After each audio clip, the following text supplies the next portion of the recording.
y la vasculitis también, así como el síndrome de Sjögren. El lupus ya lo hemos hablado y es la madre de todas las enfermedades autoinmunes. Yo quiero hacer énfasis sobre todo lo que es la inmunopatogenia, en este caso, en estos temas vamos a ver. Ya ustedes en las clases prácticas vamos a ver también lo que es la inmunopatogenia y los mecanismos de acción. En esta clase teórica lo que yo quiero que sepan es la inmunopatogenia y de dónde salen los exámenes de inmunodiagnóstico, la parte de serología, que es el ANA, que es el anti-DNA, que es el anti-CL70, por ejemplo. Yo a mis internos les pregunto, cuando hacen una exposición por reumato, exponen, digamos, artritis reumática, muy bien, háblame de la inmunopatogenia. ¿Dónde es que nace la falla de la respuesta inmune? Entonces, ¿qué es el anti-CCP? Y me dicen, no sé. Entonces yo les digo, ¿cómo tú me puedes pedir un examen que tú no conoces? Es como si no supieras interpretar un hemograma. ¿Para qué sirve el hemograma? Entonces ustedes tienen que buscar, sean curiosos. ¿Por qué? ¿Por qué? ¿Por qué? ¿Por qué? ¿Por qué? Como los niños pequeños, ¿no? Que están entre los 2, 3 años, todo te preguntan. ¿Por qué el helado es rico? ¿Por qué la galleta? ¿Por qué? ¿Por qué? ¿Por qué? ¿Por qué? Y jamás dejen de preguntarse eso.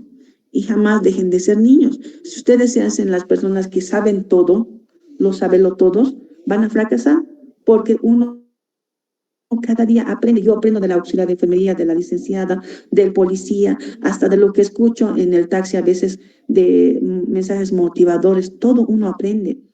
Y mientras más aprendes, te das cuenta de que eres más ignorante todavía y que necesitas aprender más. Entonces, aquella persona que quiere buscar la mejora continua sale de su confort. Eso, imagínense, yo lo he escuchado en un taxi.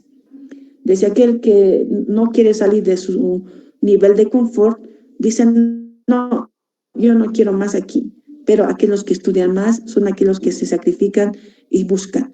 Ah, no sé esto, entonces tengo que mejorar, tengo que mejorar. O aquellos que estaban en un nivel, digamos, de estudiantes, luego quieren ser docentes, entonces tienen que estudiar uno más. Después del diplomado viene la especialidad, luego viene la maestría, después viene el doctorado. Obviamente que todo requiere sacrificio, entonces ustedes tienen que hacer eso, motivarse. La siguiente. Entonces, la esclerodermia es el engrosamiento de la piel y la afectación distinta de múltiples órganos internos. Y es muy notable la afectación a nivel pulmonar, sobre todo a nivel gastrointestinal, cardíaco y riñón. Yo he visto que los pacientes fallecen muchas veces porque va a haber una afectación a nivel del tubo digestivo. Vean esta carita, esta cara es característica del síndrome o no, de las fases de pajarito, como lo han debido llevar en semiología. La nariz puntiaguda, vamos a ver, por ejemplo, la carita, cómo es que no va a ver la expresión normal que vemos, las líneas de expresión. La siguiente. Esta se va a clasificar, por ejemplo, en una afectación solamente propia de la piel o también puede ir a afectar a otros órganos, ¿no? Entonces, puede ser una esclerosis generalizada, por ejemplo, o puede ser muy específica con la afectación de la piel. Este les dejo para que lo lean. La siguiente. Entonces se dice que, por ejemplo, a nivel mundial la prevalencia va de 50 a 300 casos por millón de personas y la incidencia es de 2.3 a 22.8 casos por millón por año. Eso se ha visto a nivel de Europa. Aquí en La Paz o en Bolivia no tenemos datos exactos, entonces ya tenemos tarea como estudiantes y como docentes para hacer este diagnóstico. Lamentablemente las enfermedades autoinmunes están subdiagnosticadas. ¿Qué quiere decir? Muchos no hacen el diagnóstico o son raras. No se conoce todavía a nivel mundial, a nivel de Bolivia, perdón, lo que son las enfermedades autoinmunes, pero ya poco a poco se está haciendo énfasis en ello. La siguiente. Entonces, lo que les decía, ¿no? Puede ser sistémica, limitada o difusa, ¿no? La localizada puede ser a nivel de la piel, morfia, lineal, entre otros. Esta parte lo van a manejar de la parte clínica y la parte de la clasificación y el tratamiento al pelo en lo que es reumatología. La siguiente. La siguiente. Ya les dije la afectación que puede ser cardíaco a nivel gastrointestinal, sobre todo. La siguiente. Entonces, la etiopatogenia, por ejemplo, se la desconoce. Se dice que hay alteraciones cromosómicas y va a haber un incremento de la actividad de los fibroblastos que va a ir a adherirse justamente a estos tejidos, ¿no? Y los agentes que pueden influir, por ejemplo, en este caso sería la silicosis, el metabolismo alterado del calcio, los aminoácidos y la serotonina. La siguiente. Entonces, dentro de la inmunopatogenia, Sí o sí tiene que haber una predisposición genética. Aquí estamos viendo los HLAs involucrados, el DRB1, por ejemplo, 1104 y los otros dos más. Al haber la predisposición genética, por ejemplo, tiene que haber un daño. Los estímulos ambientales, lo que acabamos de decir, los elementos químicos, hacen que haya una destrucción de la misma, que haya mayor activación y un daño del mismo. Entonces, al haber el daño, ¿qué va a pasar? Va a hacer que se activen los linfocitos T. Estos linfocitos T, por ejemplo, van a hacer que haya una disminución de los linfocitos T reguladores, va a haber una activación de los linfocitos TH17 y de los linfocitos TH2. ¿Y qué van a hacer? Es por una parte, ¿no? Que haya mayor activación de los macrófagos. Estos macrófagos van a hacer que haya mayor activación de los fibroblastos. Y estos fibroblastos van a hacer que se acumule justamente mayor cantidad de ello, de colágeno a nivel de los tejidos y vamos a tener la fibrosis. Por otra parte, al haber el daño, por ejemplo, ¿qué va a pasar? Va a haber la liberación de nuestros autoantígenos. En este caso van a ser, por ejemplo, la proteína topoisomerasa, van a ser también los RNPU3U1, por ejemplo. ¿Qué son estos? Son ribonucleoproteínas que están a nivel de lo que es el núcleo. Entonces, estos al haber el daño, la célula dendrítica que estamos viendo en gris lo va a reconocer. ¿Y qué va a hacer? Lo va a presentar al linfocito T, este linfocito T lo va a presentar al linfocito B, y ese linfocito B se va a convertir en célula plasmática, productora de ¿qué? De estos autoanticuerpos que estamos viendo aquí. Los anticentrómeros, los anti-CL70, los anti-MPCL7, que todos estos provienen de su terminología en inglés, por si acaso.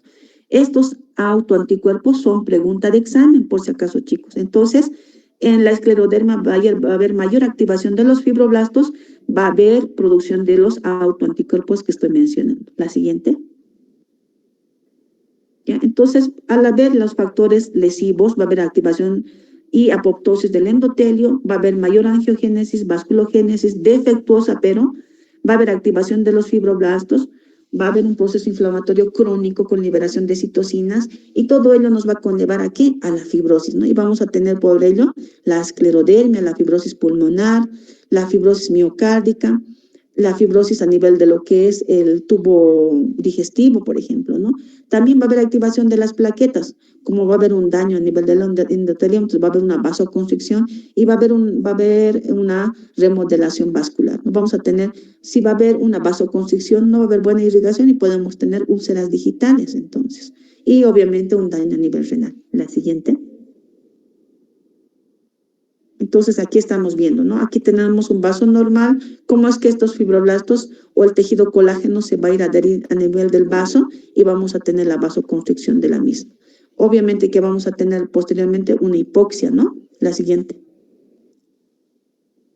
Entonces va a haber un engrosamiento de los haces de colágeno a nivel de lo que es la piel y no vamos a tener las estrías como corresponde, las líneas que se van a ver en la piel. Entonces vamos a tener una piel muy tesa, digamos, ¿no? Estirada. La siguiente. Todo esto es lo que les acabo de explicar, ¿no? Entonces ya lo vamos a dejar. La siguiente. Las manifestaciones clínicas van a ser acorde al órgano afectado. Si solamente va a ser a nivel de la piel, va a haber la ausencia de los pliegues normales que tenemos. Si va a ser a nivel, por ejemplo, de los vasos, porque va a haber una vasoconstricción, vamos a tener, por ejemplo, manos azuladas y vamos a tener frialdad en las manos. Entonces, eso nos va a conllevar, por ejemplo, a que tengamos el fenómeno de Raynaud. Obviamente, a nivel articular, a nivel cardíaco, a nivel renal, también los mismos que ya conocemos. Va a haber una dificultad respiratoria a nivel pulmonar, a nivel del tubo digestivo, va a haber dificultad para deglutir inclusive. La siguiente. Entonces, ¿qué exámenes vamos a pedir? Obviamente, aparte del hemograma, química sanguínea, ver si no hay un proceso infeccioso, todo lo demás, vamos a pedir nuestros autoanticuerpos, el anticuerpos anticentrómero, antitopoisomerasa, anti-RNPA, anti-RNA polimerasa, por ejemplo. Entonces, esto es pregunta de examen, muchachos. La siguiente.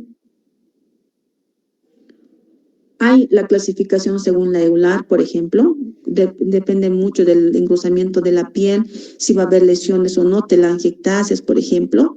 Entonces, si va a haber una hipertensión pulmonar, si vamos a tener el fenómeno de Raynaud y obviamente con la presencia de autoanticuerpos. Esto lo van a llevar ya en reumato. La siguiente. El tratamiento, lamentablemente ninguno es eficaz, pero sí podemos usar medicamentos para apoyar en lo que es la parte de la sintomatología, la vitamina E, la hidroxiprolina, por ejemplo, y los demás elementos. La siguiente, ¿no? La fisioterapia para tratar de que la piel pues no se vuelva más dura. En algunos casos, lamentablemente, hay que intervenir quirúrgicamente y podemos usar el interferón, pero en nuestro medio no hay, pero sí podemos usar inmunosupresores, el que más se utiliza es el metotrexate, ¿no? Otras son cuadros agudos, la ciclosporina, por ejemplo, y luego lo cambiamos ya al metotrexate. La siguiente. En el caso de la artritis reumatoide, es una enfermedad crónica, progresiva, autoinmune, debilitante, que se caracteriza por inflamación persistente de la membrana sinovial que afecta preferentemente a las articulaciones periféricas, lo cual lleva a la destrucción del cartílago, hueso y alteraciones estructurales, ¿no? Aquí podemos ver que no solamente van a ser la alteración solamente a nivel de las articulaciones de los dedos de la mano, va a ir a afectar a todas las articulaciones en general. La siguiente. Entonces, la prevalencia se dice que, por ejemplo, van a afectar más a mujeres en una relación de 3:1.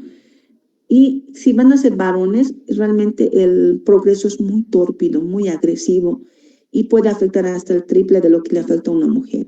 Y se va a presentar entre el cuarto y quinta década de la vida. Entonces, hay que estar muy al pendiente de ello. La siguiente. Entonces, dentro de la inmunopatogenia hay múltiples factores. Factores ambientales, infecciones, el fumar, por ejemplo. La microbiota se dice que puede ser alterada y también puede condicionar, pero sobre todo tiene que haber un factor genético, donde va a haber una alteración en la regulación post-transcripcional de las proteínas de transcripción, va a haber la producción de los autoanticuerpos contra la citrulina. También va a haber una pérdida en la tolerancia, va a haber mayor activación de células dendríticas, mayor activación de linfocitos B. ¿Y qué va a hacer? Va a haber una afectación a nivel de lo que es la articulación, vamos a tener una sinovitis, un daño estructural, ¿no? Entonces vamos a tener posteriormente la fase en la cual no solamente va a ser el daño a nivel articular, también va a haber mayor degeneración y afectación de otros órganos. La siguiente. Miren cuántos factores pueden influir para que haya la artritis reumática. El HLA de diferentes, que puede afectar a diferentes proteínas de transcripción en diferentes células, linfocitos T, linfocitos B, por ejemplo. Aquí les dejo una lista de ellos para que lo puedan leer y vean qué importante es a nivel de las proteínas de transcripción. La siguiente.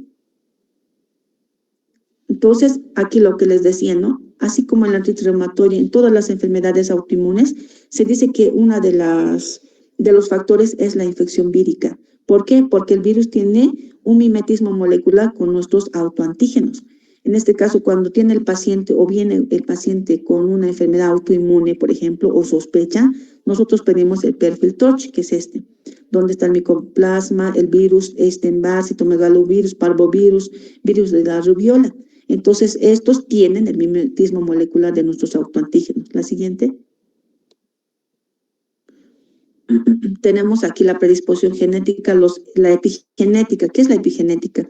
Los procesos infecciosos, la contaminación ambiental, los alimentos transgénicos que pueden alterar justamente nuestro ADN, ¿no? Entonces, va a haber una producción de los inmunocomplejos y estos inmunocomplejos se pueden depositar en los diferentes órganos, no solamente a nivel articular, y el proceso inflamatorio va a ser crónico, donde va a haber activación del complemento, citocinas, quimiosinas, va a haber mayor reclutamiento de las células que van a ir a afectar justamente esta articulación. La siguiente. Aquí tenemos la inmunopatogenia. Algo muy importante es que ustedes se acuerden que, por ejemplo, va a haber una alteración en lo que es la artritis reumática del cambio de la arginina a citrulina. Esta citrulina sería el autoantígeno de nuestra artritis reumática. Entonces, va a reconocer esta citrulina como autoantígenos y se van a producir los autoanticuerpos. Vamos a ver que, por ejemplo, la célula dendrítica va a reconocer a esta citrulina como extraña, la va a presentar al linfocito T. Este linfocito T se va a convertir en linfocito TH17, va a estimular a los linfocitos B. Estos linfocitos B se van a convertir en células plasmáticas productoras de autoanticuerpos.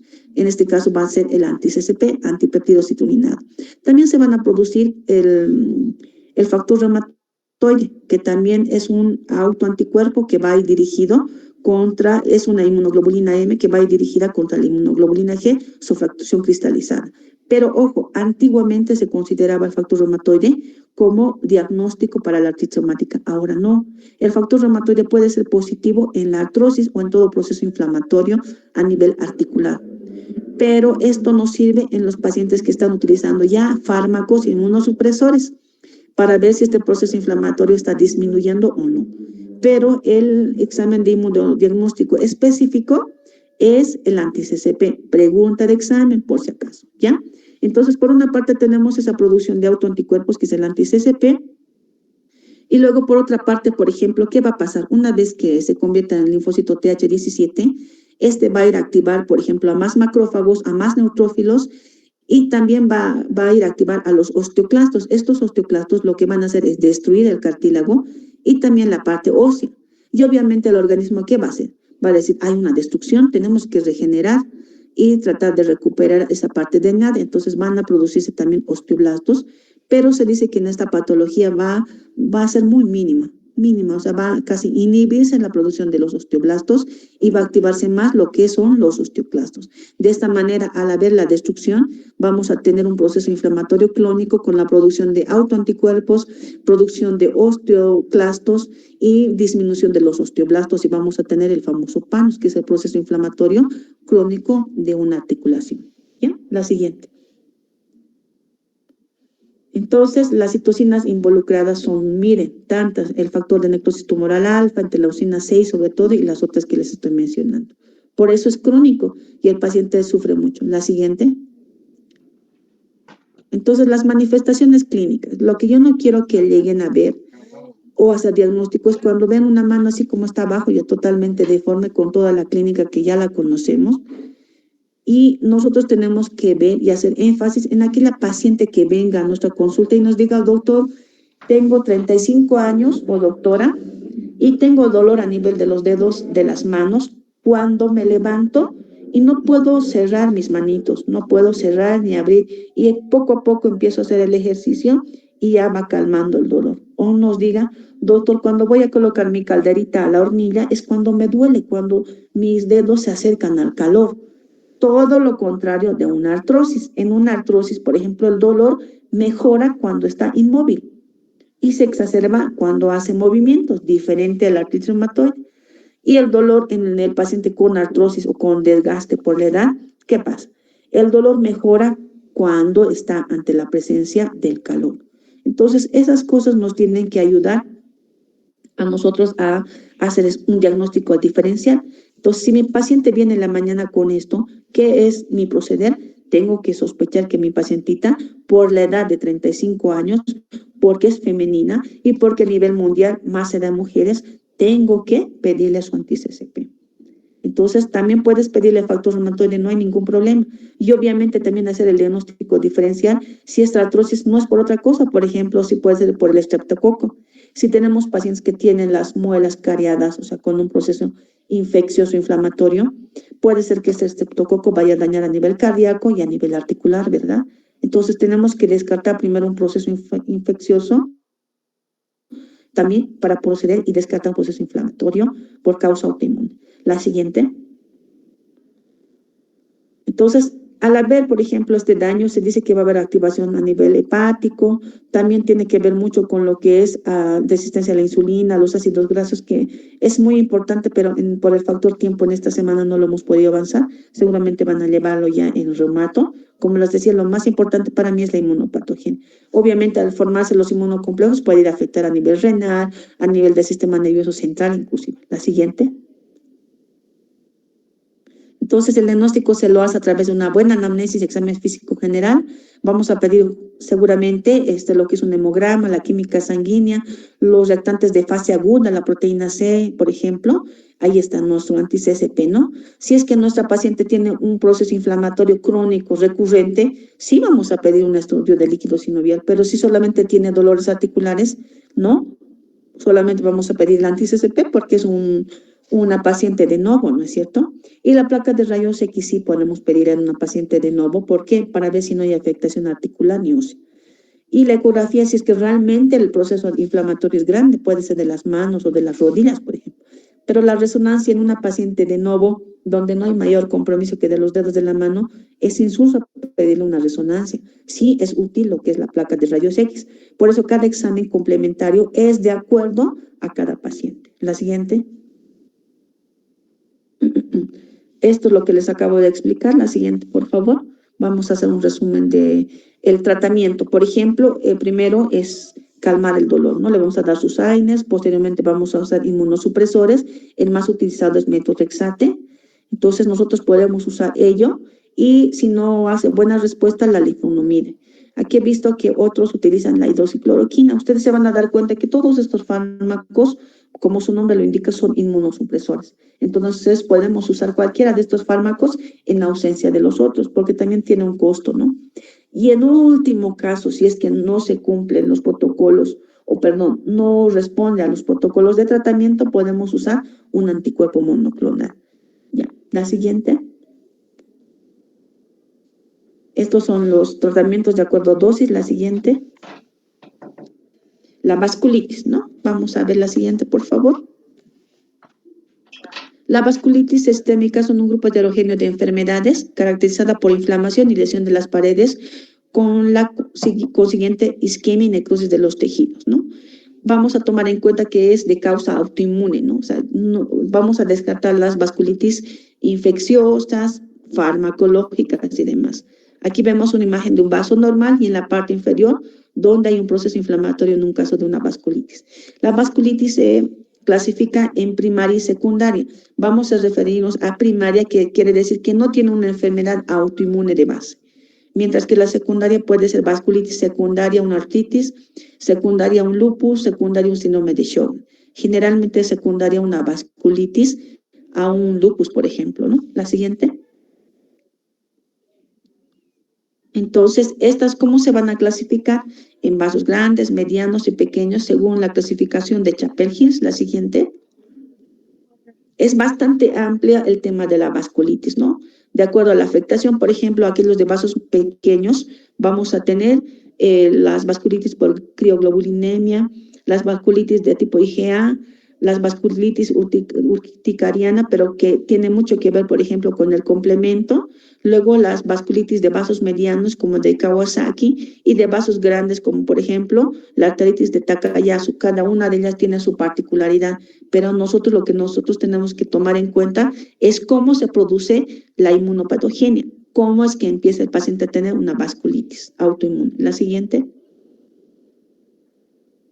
Entonces, aquí está la clasificación de Chapel-Hils. La siguiente. Entonces, ¿qué es lo que va a pasar, no? Va a haber a nivel de lo que es la adventicia un reconocimiento del antígeno inicial de las células dendríticas, va a haber activación de los linfocitos T a nivel de la base vasorum, va a haber producción del interferón gamma, va a haber mayor diferenciación de los macrófagos, obviamente producción de interleucinas, y van a formarse lo que son las células, las gigantes multinucleadas de estos macrófagos también, y lo que va a producir es la fragmentación de la elastina interna y va a haber oclusión vascular. La siguiente. Aquí tenemos la inmunopatogenia, por ejemplo, ¿no? Aquí el principal afectado va a ser la célula, en este caso el neutrófilo. Primero va a haber aquí, vemos en la parte superior, cómo los macrófagos, al tener un proceso infeccioso, por eso les decía que el tema del mimetismo molecular es muy importante, va a haber un proceso infeccioso y va a haber el reconocimiento de los macrófagos. Estos macrófagos van a activar el sistema del complemento hasta escindir o dividir el complemento C5, el C5A y el C5B. Este C5A, ¿qué va a hacer? Va a ir a opsonizar a este neutrófilo, por una parte. Por otra parte, por ejemplo, ¿qué va a pasar? Al reconocer esta célula dendrítica, estos virus, va a ir a activar al linfocito TCD4. Este linfocito TCD4 se va a convertir en linfocito TH17. En la parte superior estamos viendo. Esta va a producir interleucina 17, va a hacer que se active más macrófagos, lo que les acaba de explicar también, para que haya mayor liberación de citocinas, como el factor de necrosis tumoral, la interleucina 1. ¿Y qué va a hacer? Que haya mayor activación justamente de estos neutrófilos también. Eso es otra parte. Tenemos dos mecanismos en este momento. ¿Qué van a hacer estos dos elementos? Va a hacer que, por ejemplo, tenemos proteínas en el citoplasma y en el perinúcleo de estos neutrófilos, y estos receptores, estos elementos, perdón, van a salir a la superficie de estos neutrófilos. la proteinasa 3, que es la PR3, y la mieloperoxidasa, que está, por ejemplo, a nivel de lo que es el perinúcleo, y la proteinasa 3 está en el citoplasma del núcleo, van a salir a la superficie de estos neutrófilos. Y como esto es extraño, ¿qué va a pasar? Va a reconocerlo también la célula dendrítica, va a decir, no puede ser, aquí abajo en la parte inferior. En la célula dendrítica que estamos viendo como una célula estrellada, reconoce estos neutrófilos, a este MPO y a este PR3, que es la proteinasa 3, como extraño. Lo fagocita y lo presenta al linfocito TCD4. Este linfocito TCD4 estimula al linfocito B para que se convierta en célula plasmática D, productora de autoanticuerpos contra esta mieloperoxidasa y a esta proteinasa 3. Y de ahí nace el ANCA-P, que es la mieloperoxidasa, y el ANCA-C, que es anticuerpo contra la proteinasa C3. Entonces, ahí tenemos el mecanismo de acción de activación del sistema del complemento de los macrófagos y también el reconocimiento de estos autoantígenos. Pregunta de examen. Los autoantígenos serían la mieloperoxidasa y la proteinasa C3. Entonces, yo voy a preguntarles cuáles son los autoanticuerpos que se producen en la vasculitis, son el ANCA-P y el ANCA-C. La siguiente. Entonces, aquí vamos a dar solamente un ejemplo, ¿no? Como de las vasculitis de vasos grandes, por ejemplo, la arteritis de células gigantes, va a presentarse en personas mayores de 50 años, se dice, y va a haber una afectación mayor en varones que en mujeres, en una relación de 3:1, va a haber una trombosis ocasional, ¿no? Y también puede afectarse otros órganos y obviamente está involucrado el HLA. Entonces, depende de la arteria afectada, si es la temporal, la oftálmica, por ejemplo, la ciliar, ¿no? Y tenemos la arteritis de Takayasu, que es aquella que se va a dar entre la edad de 20 y 30 años, y también se dice que va a haber mayor afectación en masculinos que en femeninas, y realmente el diagnóstico yo lo he visto aquí en terapia intensiva, por ejemplo, en el Hospital del Norte. Lamentablemente son pacientes que ingresan por una neumonía, por una afectación a nivel del sistema nervioso central y con una vasculitis, ¿no? O son pacientes que se han desmayado y no saben la causa. Le hacen todos los exámenes para descartar procesos infecciosos oncológicos y dicen, no, debe ser una vasculitis. Y realmente es, pero lamentablemente el pronóstico de los pacientes ya es malo, porque están 1 o 2 meses y le han usado antibióticos de amplio espectro, sin mejoría alguna. ¿Y qué hacemos? Si es un paciente con una vasculitis, usamos corticoides, pero también el paciente está multiinfectado. Y si yo lo inmunosuprimo, ¿qué hago? Voy a hacerlo susceptible a que tenga una sepsis. Pero tampoco nos podemos quedar ahí. Se le da tratamiento inmunosupresor, responde, pero sigue sobreinfectándose y lamentablemente fallece. Ay, perdón. Por eso les decía que las vasculitis tienen un pronóstico malo. La siguiente. Entonces, si va a ser una vasculitis de vasos grandes, puede haber una afectación de la célula de la arteria temporal. Entonces va a haber, por ejemplo, cefalea, claudicación mandibular, puede haber hiperestesia del cuero cabelludo, alteraciones visuales, ¿no? La siguiente. ¿No? Entonces, manifestaciones clínicas, ¿no? Lesiones a nivel visual. Puede haber lesiones isquémicas del nervio óptico y otras que estamos mencionando. La siguiente. Ya, entonces vamos aquí, ¿no? Las vasculitis, por ejemplo, ¿cuál va a ser el examen de inmunodiagnóstico que vamos a pedir? El ANCA-P y el ANCA-C. Importante, pregunta de examen. La siguiente. Ya, el tratamiento, por ejemplo, lamentablemente, si son pacientes que tienen múltiples afectaciones de vasos pequeños, el pronóstico es malo, pero sí nosotros podemos utilizar fármacos. En este caso vamos a usar, por ejemplo, la ciclosporina en primera instancia para frenar toda esta respuesta inmune y posteriormente podemos ya usar otro fármaco modificador como el metotrexate puede ser o la hidroxicloroquina. La siguiente. Ya les he explicado esto en metotrexate. La siguiente. El síndrome de Sjögren. La siguiente. Con esto vamos a terminar. Se dice que es una enfermedad crónica autoinmune caracterizada por la resequedad de las mucosas, principalmente la oral, se llama xerostomía, y ocular la xeroftalmia, ¿no? Debido a la disminución o ausencia de la secreción glandular. También se llama actualmente la epitelitis autoinmune. La siguiente. Entonces, esta se va a clasificar en primaria y en secundaria. La primaria, ¿qué quiere decir? Que no tiene una enfermedad autoinmune de base, mientras que la secundaria puede ser secundaria un lupus o una esclerodermia. Generalmente el síndrome de Sjögren va muy asociado con la artritis reumatoide. Entonces, si tenemos un paciente que tiene artritis reumatoide, tenemos que descartar que no tenga un síndrome de Sjögren. La siguiente.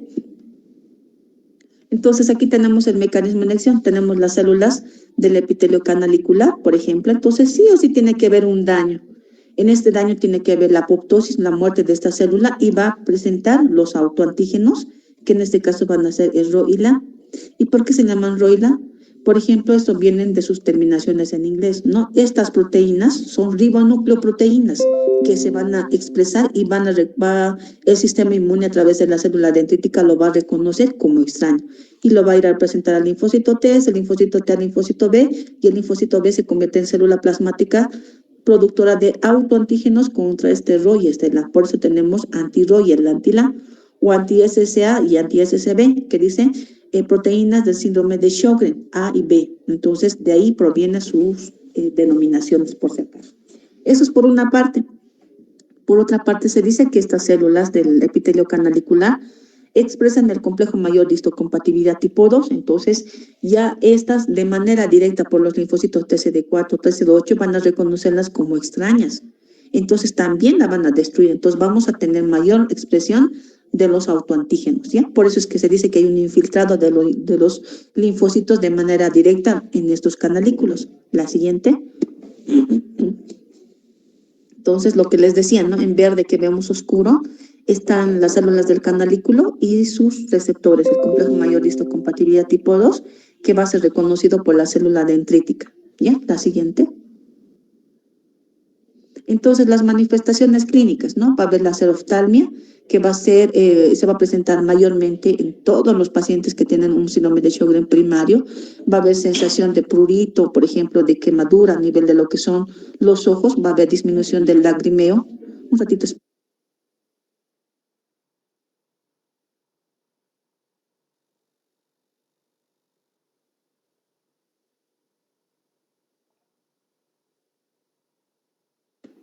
Si no contesto es porque estoy haciendo algo, ¿no? Y es un visitador médico que interrumpe. Eso es muy malo. Ustedes nunca hagan eso, por favor.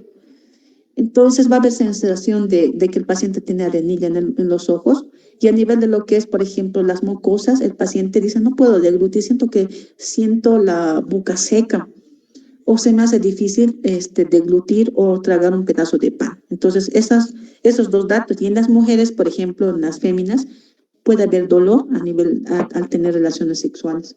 Puede ser que nuestra paciente vaya todo el tiempo al ginecólogo, le dé su óvulo y al otro mes nuevamente. Pero el ginecólogo puede ser que nunca se pregunte por qué esta paciente tiene eso, por qué hay una candidiasis. Si estamos hablando de que hay una resequedad y estamos hablando de que el nivel de las mucosas eh, es la primera barrera de defensa, al igual que la piel, entonces está reseco. Y al estar reseco hace que ingrese el hongo a nivel de lo que es debajo de la mucosa y produce pues un proceso infeccioso. Entonces, por eso tenemos que buscar nosotros la etiología, siempre la etiología. La siguiente, por favor. ¿No? Aquí están las manifestaciones clínicas. Fíjense esta lengua y esta comisura labial, irritada, reseca. Por eso es importante hacer el diagnóstico. También puede ser que nuestro paciente, como no tiene producción de saliva, tenga pues piezas dentarias en mal estado de conservación, y eso se llama caries. Cuando ustedes hagan la historia clínica, jamás colocan caries dentales en el examen físico general, porque caries es un diagnóstico. ¿Qué tendrán que colocar? Piezas dentarias en mal estado de conservación. La siguiente. Entonces puede también haber una parotiditis, ¿no? Entonces nosotros ya tendríamos que preguntarnos, posiblemente podría ser que nuestro paciente tenga síndrome de Sjögren, y tenemos que descartar también un linfoma. La siguiente. Entonces las pruebas, lo más importante en un 80-90% es la historia clínica. Y obviamente, pues luego hacemos las pruebas oculares, la de Chimer, por ejemplo, que es colocar un papel para ver la cantidad de lágrimas que se produce en 5 minutos, y luego el rosa de Bengala para ver si se producen o no las lágrimas a nivel de lo que es el globo ocular, ¿no? También hacemos la gamografía para ver cómo está la parótida. Entonces son los criterios para hacer el diagnóstico de síndrome de Sjögren definitivo y probable, ¿no? Que lo van a llevar también en Romato. La siguiente. El manejo y el tratamiento es sintomático, lagrimitas artificiales, fisioterapia, que tome bastante agua, cremitas también para humectar lo que es la piel, y también podemos usar lo que es la hidroxicloroquina, el metotrexate también, ¿no? Dependiendo de la sintomatología. Muchas veces cuando es primario y de reciente diagnóstico, generalmente hacemos seguimiento de la misma y, como los digo, sintomático. La siguiente. Entonces, espero que les haya, por lo menos si les haya quedado un 70% de lo que es la inmunopatogenia y los exámenes de inmunodiagnóstico. ¿Cuál es la alteración en la respuesta inmune y qué examen